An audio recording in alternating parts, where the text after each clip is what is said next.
Good morning dear students. आज की online कक्षा में आपका स्वागत है। क्लास 8 में आज हिंदी व्याकरण वर्ण विचार लेसन 2। वर्ण क्या होता है, वर्ण से आप क्या समझते हैं, उसकी परिभाषा क्या है, हिंदी में कितने वर्ण हैं, यह सब आपको पूरी जानकारी दी जाएगी। तो आइए समझते हैं सर्वप्रथम परिभाषा के माध्यम से कि वर्ण किसे कहते हैं। देखिए, वर्ण के विषय में स्पष्ट रूप से लिखा हुआ है। वर्ण क्या है? वह छोटी से छोटी ध्वनि जिसके और टुकड़े ना किए जा सके वर्ण कहलाते हैं। वर्ण वह छोटी से छोटी ध्वनि है जिसके खंड नहीं किए जा सकते, टुकड़े नहीं किए जा सकते, उसे वर्ण कहते हैं। वर्ण की क्या विशेषताएं हैं? देखिए, वर्ण की कुल 3 विशेषताएं प्रमुख रूप से दी गई हैं। वर्ण भाषा की सबसे छोटी इकाई है, प्रारंभ ही वर्ण से होता है, इसके और टुकड़े नहीं हो सकते। और तीसरा है, वर्णों के मेल से शब्द बनते हैं। तो ये 3 विशेषता आपने देखा कि वर्ण भाषा की सबसे छोटी इकाई है, इसके और टुकड़े नहीं हो सकते और वर्णों के मेल से शब्द बनते हैं। आप जानते होंगे कि हिंदी में कुल 52 ध्वनियां होती है। वह 52 ध्वनियां कौन कौन हैं? देखिए, कुल संख्या 52, जिसमें स्वर 11, व्यंजन जो मूल व्यंजन है वह 33, आयोगवाह 2 जो स्वर और व्यंजन दोनों की सहायता से बोले जाते हैं, अंग अप जिसको कहते हैं, या अन्य वर्ण जैसे आप ढ़ा और ड़ा लिखते हैं, जो वर्णमाला में आपने पढ़ा है, टा ठा डा और ढा। तो वह जो डा है उसके नीचे यदि बिंदी लगा दिया जाता है तो हड़ा हो जाता है, और ढा में बिंदी लगा दिया जाता है तो हड़ा हो जाता है। जैसे छत्तीसगढ़, और डा से होता है डलिया, यहाँ बोला जाता है गढ़। तो वह द्विगुण व्यंजन या अन्य वर्ण कहते हैं, वह 2 है। संयुक्त व्यंजन 4 है। कौन कौन? क्ष, त्र, ज्ञ और स्र। जैसे क्षत्रिय में पहला जो अक्षर है वह संयुक्त व्यंजन है। त्र, ज्ञ से जो ज्ञानी बोला जाता है वह संयुक्त व्यंजन है। और इसी तरह स्र, श्रवण लिखा जाता है, श्रवण। तो वह जो स्र है वह वर्णमाला में संयुक्त व्यंजन के नाम से जाना जाता है। अब वर्णों के व्यवस्थित समूह को क्या कहते हैं? वर्णमाला कहते हैं। जो वर्ण है हमारे, वह बहुत ही वैज्ञानिक ढंग से लिखे गए हैं, बहुत ही व्यवस्थित ढंग से बनाए गए हैं, उसी को वर्णमाला कहते हैं।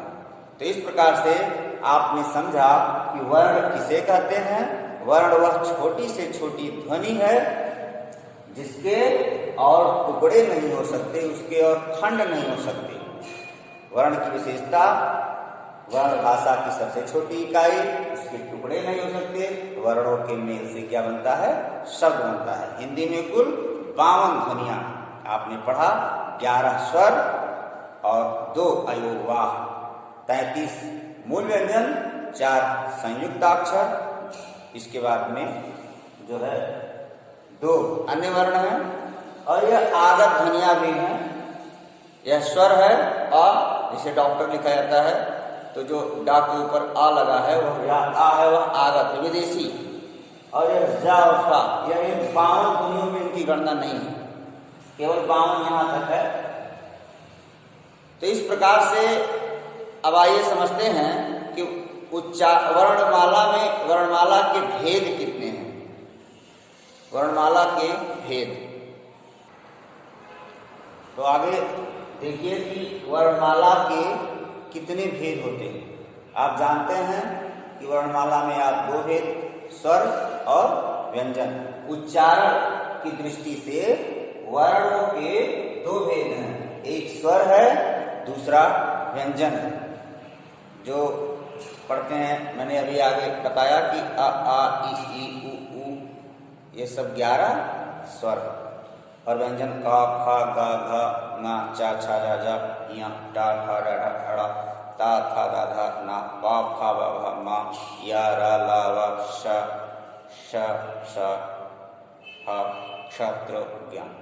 मतलब जो 3 सा है, एक तालव्य सा, फिर मूर्धन्य सा, फिर दंत सा और क्षत्र ज्ञान। यह आप वर्णमाला में व्यंजन है और एक स्वर। तो स्वर किसे कहते हैं, स्वर की क्या परिभाषा है, किस आधार पर इनको अलग किया गया है, यह समझना जरूरी है कि स्वर किसे कहते हैं।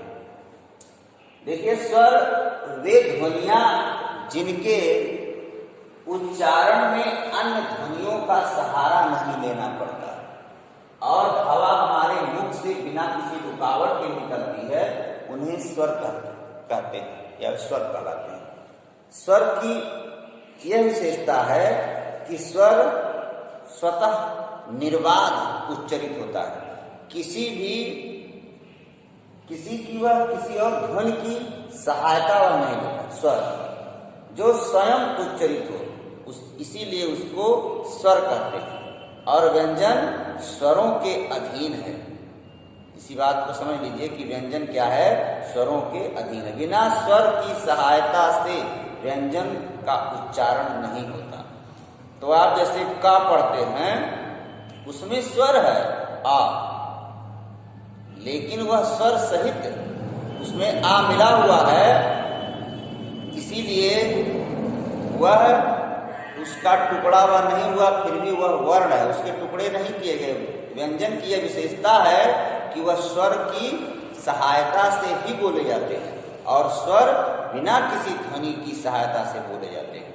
यह इसकी मुख्य परिभाषा है स्वर की, कि वे ध्वनियां जिनके उच्चारण में अन्य ध्वनियों का सहारा नहीं लेना पड़ता और हवा हमारे मुख से बिना किसी रुकावट के, बिना किसी अड़चन के, बिना किसी बाधा के निर्बाध रूप से निकलती है। आ आ ई कहने में किसी अन्य ध्वनि की सहायता हमको नहीं लेनी पड़ती।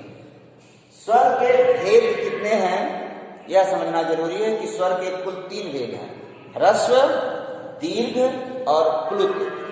तो ह्रस्व क्या है? ह्रस्व को मूल स्वर भी कहते हैं, जिनकी संख्या 4 है। आप देख रहे हैं ह्रस्व स्वर अ ई उ री, ये 4 संख्या की है। इसी को मूल स्वर भी कहते हैं। और दीर्घ स्वर, इनकी संख्या 7 है। और बहुत से पुस्तक में संयुक्त स्वर भी इसी में अलग किए गए हैं, दीर्घ स्वर और संयुक्त स्वर। तो आपके पाठ्यक्रम में दीर्घ स्वर दिया गया है, दीर्घ स्वर की संख्या 7। कौन कौन? ये 4 छोड़ने के बाद जो 7 बचते हैं वह दीर्घ स्वर है। बड़ा, बड़ी, बड़ाऊ, ए ओ औ। और इसके बाद तीसरा है प्लुत। प्लुत किसे कहते हैं? जो ह्रस्व से तिगुना समय लगता है। प्रायः इसका प्रयोग किसी को पुकारने में किया जाता है, या जैसे यहाँ देखिए लिखा है ओम, ये जो आ है 3 की तरह, यह आ ओम कहने में ह्रस्व से तिगुना समय लगता है। उसी तिगुना समय अधिक दूर तक किसी को पुकारने की जो आवाज होती है वह प्लुत स्वर है। इसका प्रयोग प्रायः संस्कृत में अधिक किया जाता है। हिंदी में संगीत में जो संगीत की ध्वनियां हैं, बहुत देर तक उसका स्वर ऊंचा रखा जाता है, वहां भी प्लुत मात्रा लगता है, प्लुत स्वर कहते हैं उसको। तो इस प्रकार हिंदी में। फिर आगे आइए समझते हैं कि स्वरों की मात्राएं। देखिए, स्वरों की जो मात्राएं हैं इसको समझना आवश्यक है कि स्वरों की जो मात्राएं हैं वह किस प्रकार लगाई जाती हैं। तो एक तो स्वर जो है मूल रूप में होते हैं, बहुत से शब्द आप पढ़ते हैं कि वो मूल रूप में लिखे जाते हैं। जैसे आप देख रहे हैं अमर लिखा हुआ है, यहाँ आई लिखा हुआ है और यहाँ आओ लिखा हुआ है। तो यहाँ जो अ है यह मूल स्वर में है, यहाँ बड़ा आ है आई, यहाँ बड़ी ई है। तो यहाँ मूल स्वर में जब लिखा गया है तो उसमें कोई मात्रा की बात नहीं, अपने आप मात्रा सहित पूरा स्वर अपने आप में वह लिखा हुआ है। यहाँ बड़ा आ, यहाँ ओ, तो यह मूल स्वर में लिखा जाता है। और दूसरा है मात्रा के रूप में। तो मात्रा के रूप में स्वर किस तरह से प्रयुक्त होते हैं, बहुत से व्यंजन हैं, बहुत से शब्द आप देखते होंगे इसमें मात्राएं लगी होती हैं। जैसे देखिए चाची शब्द है, आपने केवल चा पढ़ा था व्यंजन में, लेकिन वहां आ की मात्रा लगी हुई है और यहाँ चा पर बड़ी ई की मात्रा लगी हुई है।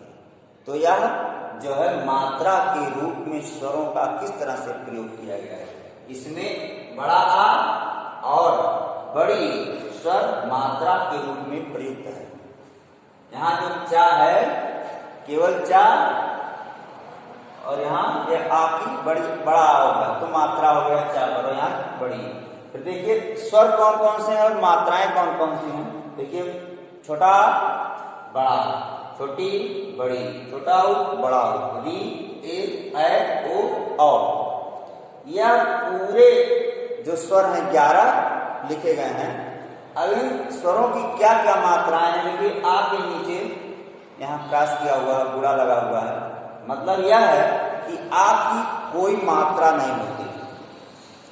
जो भी आप पढ़ते हैं का खा गा गा ये जो व्यंजन है उसमें आ है, उसकी और कोई मात्रा नहीं होती। इसीलिए यह पूछा जाता है कभी कभी कि हिंदी में मात्राओं की संख्या कितनी होती है, तो मात्राओं की संख्या 10 मानी गई और स्वरों की संख्या 11 होती है। इसको ध्यान में रखिएगा कि मात्राओं की संख्या कितनी होती है, 10। तो इस तरह देखिए बड़ा, छोटी, बड़ी, छोटा उ की मात्रा, बड़ा उ की मात्रा, री की मात्रा, ये ए ओ औ, इसमें मात्राएं हैं। कुछ विशेष तथ्य हैं उनको भी जान लीजिए। विशेष तथ्य क्या है, आ की मात्रा नहीं होती।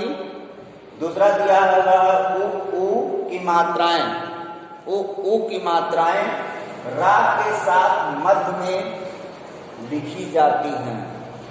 जो रा शब्द होता है उसके मध्य में, बीच में छोटा उ और बड़ा उ दोनों की मात्राएं लिखी जाती हैं। मतलब आप रा पर, यह रा है, इस पर ना तो छोटा उ की मात्रा लगा सकते हैं और ना तो बड़ा उ की मात्रा लगा सकते हैं। यदि कहीं इस तरह से आप प्रयोग करते हैं तो वह गलत हो जाएगा। जैसे रूप लिखना है, देखिए रुपया और रूप, जैसे रुपया लिखना है तो इस तरह आप लिख देते हैं रुपया, लेकिन यह सही है। और यदि आप इस तरह से लिखते हैं रुपया, इस तरह से लिखते हैं रुपया, तो यह क्या है, गलत। इसी तरह रूप होता है, रूप, तो वहां रा के क्या लगता है, रा के मध्य, रा के मध्य बीच में। और दो विशेषताएं और हैं, इसको आप आगे समझिए। दो विशेषताएं और समझ लीजिए कि री की मात्रा रा ट ठ ड ढ ड़ के साथ नहीं लगती है, यह री की मात्रा। और श के साथ री की मात्रा जुड़ने पर श्री, इस तरह से श्री बनता है। जैसे श्रृंगार जो लिखा जाता है वह सा के साथ री की मात्रा उसमें जुड़ा हुआ है, श्रृंगार में। श्रृंगार शब्द जो आप देखते हैं ये लिखा जाता है इस तरह से, इस तरह से शुद्ध शब्द है श्रृंगार। यदि आप यहाँ इसको इस तरह से लिखते हैं, यहाँ लगा देते हैं, तो वह गलत हो जाएगा। ये सही है। इस प्रकार आपने वर्ण विचार का पहला पाठ समझा।